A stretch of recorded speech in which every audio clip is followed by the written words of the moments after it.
একটা পার হয়ে গেই আইসু পদার নয়লাম তুরো দলে চুরি চুরি সলের গাড়ি গান ড্রাইভার হতে সুদবুদ নাই যাত্রী বেরেশান ওই দিয়ে দিয়ে মানুষ লহর গায়ে গায়ে লাগা তুই সির মা যদি নাই রে টাইম রাইভার জায়গা আপু হাজার হুকুর সির হচ্ছে জান সির বই বই পুরো অন্ধকার গান আলু গাইতে মুড়ি আলু গাইতে মুড়ি আলু গাইতে মুড়ি আলু গাইতে মুড়ি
এই যে দুইটা কুমড়া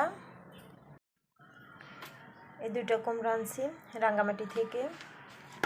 এখানে অনেকগুলো শিম, এই 3টা শিমের আটি, 1টা 2টা 3টা, এই 3টা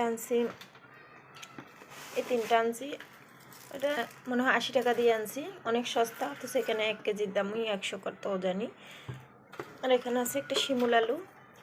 এটা আমি সিম কিনতে নামার পরে আমি যখন দাম জিজ্ঞেস করছি, চাকমা আপুটা বললো এটা আপু আপনি নিয়ে যান, কারণ আমি তো খেতেও জানি না, করতেও জানি না। তো এখন জিজ্ঞেস করলাম কীভাবে খেতে হয়, বলে যে সিদ্ধ করেও খেতে পারেন। তো আমি এমনি অনেক ভিডিওতে দেখছি শিমুল আলু সিদ্ধ করে খাই, দেখি কি করা যায়। এটাকে নিয়ে একটু রাখবো চিন্তা করছি, একটু কতটুকু রাখলে হয় কি না, গাছ লাগাইলে সেটাও ট্রাই করব, পচে গেলে যাবে। আর এগুলো হচ্ছে তেজপাতা, একদিকের এগুলো শুকাই গেছে। আর এখানে যে এগুলো কাঁচা, যে একেবারেই কাঁচা, এগুলা 2 প্যাকেট, একটা শুকনো নিছি আর একটা কাঁচা নিছি। কাঁচাগুলো 20 টাকা, শুকনোগুলো প্যাকেট 20 টাকা। অনেকগুলো ছিল, এই যে অনেকগুলা। এই যে বড়িগুলো, এখানে একটা প্যাকেট মনে হয় 30 টাকা বা 40 টাকা এরকমই হবে। 2 প্যাকেট নিয়েছিলাম।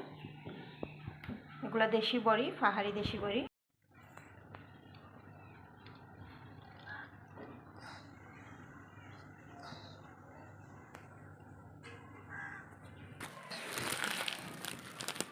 এটা হচ্ছে তোকমা, যে আমরা শরবত খাই। এখানে নাকি 1 পোয়া 60 টাকা না 70 টাকা, আর আমি এখানে আনছি হাফ কেজি 40 টাকা দিয়ে, কত বেশ কম। এখন চিন্তা করছি আরও 1 প্যাকেট না আনে ভুল করছি।